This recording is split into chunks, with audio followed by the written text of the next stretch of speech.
అందరూ గ్రహణం టైంలో ఇలా ఉండాలి, అలా ఉండాలి, అది చేయకూడదు, ఇది చేయకూడదు అని చెప్తున్నారు.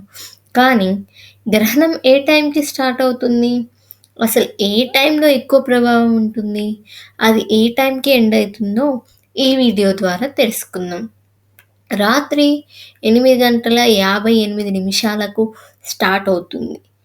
అది బాగా పట్టేసరికి 11 గంటల నుంచి మొదలవుతుంది. ఇంకా టైం తీసుకొని 11:41 మాక్సిమం ఎక్లిప్స్ అనేది ఉంటుంది.